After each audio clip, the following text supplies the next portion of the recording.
Exodus chapter 14, verse 1. Then the Lord said to Moses. Verse 2. Tell the Israelites to turn back and encamp near Pi-hahiroth, between Migdol and the sea. They are to encamp by the sea, directly opposite Baal-zephon. Verse 3. Pharaoh will think, the Israelites are wandering around the land in confusion, hemmed in by the desert. Verse 4. And I will harden Pharaoh's heart, and he will pursue them. But I will gain glory for myself through Pharaoh and all his army. And the Egyptians will know that I am the Lord. So the Israelites did this. Verse 5. When the king of Egypt was told that the people had fled, Pharaoh and his officials changed their minds about them and said, What have we done? We have let the Israelites go and have lost their services. Quote. Verse 6. So he had his chariot made ready and took his army with him. Verse 7. He took 600 of the best chariots, along with all the other chariots of Egypt, with officers over all of them. Verse 8. The Lord hardened the heart of Pharaoh king of Egypt, so that he pursued the Israelites, who were marching out boldly. Verse 9. The Egyptians, all Pharaoh's horses and chariots, horsemen and troops, pursued the Israelites and overtook them as they camped by the sea near Pi-hahiroth, opposite Baal-zephon. Verse 10. As Pharaoh approached, the Israelites looked up, and there were the Egyptians, marching after them. They were terrified and cried out to the Lord. Verse 11. They said to Moses, Was it because there were no graves in Egypt that you brought us to the desert to die? What have you done to us by bringing us out of Egypt?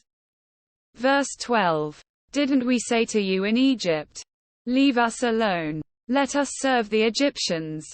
It would have been better for us to serve the Egyptians than to die in the desert. Quote. Verse 13. Moses answered the people, Do not be afraid.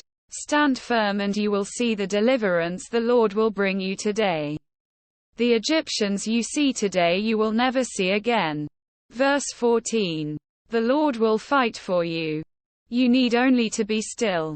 Verse 15. Then the Lord said to Moses, Why are you crying out to me? Tell the Israelites to move on.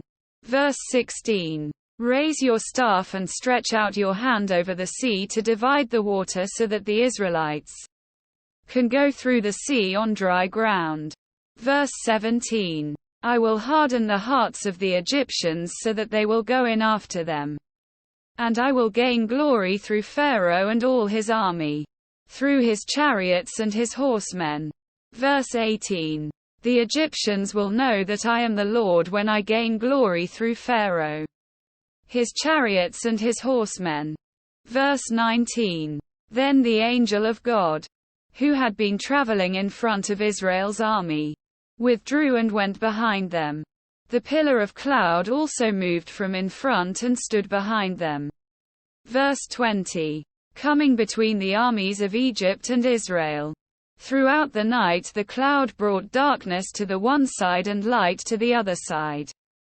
So neither went near the other all night long. Verse 21. Then Moses stretched out his hand over the sea. And all that night the Lord drove the sea back with a strong east wind and turned it into dry land. The waters were divided. Verse 22. And the Israelites went through the sea on dry ground, with a wall of water on their right and on their left. Verse 23. The Egyptians pursued them, and all Pharaoh's horses and chariots and horsemen followed them into the sea. Verse 24. During the last watch of the night the Lord looked down from the pillar of fire and cloud at the Egyptian army and threw it into confusion. Verse 25. He jammed the wheels of their chariots so that they had difficulty driving. And the Egyptians said, Let's get away from the Israelites. The Lord is fighting for them against Egypt. Verse 26. Then the Lord said to Moses, Stretch out your hand over the sea so that the waters may flow back over the Egyptians and their chariots and horsemen. Verse 27. Moses stretched out his hand over the sea. And at daybreak the sea went back to its place. The Egyptians were fleeing toward it. And the Lord swept them into the sea. Verse 28. The water flowed back and covered the chariots and horsemen. The entire army of Pharaoh that had followed the Israelites into the sea. Not one of them survived. Verse 29. But the Israelites went through the sea on dry ground, with a wall of water on their right and on their left. Verse 30. That day the Lord saved Israel from the hands of the Egyptians. And Israel saw the Egyptians lying dead on the shore. Verse 31. And when the Israelites saw the mighty hand of the Lord displayed against the Egyptians, the people feared the Lord and put their trust in him and in Moses his servant.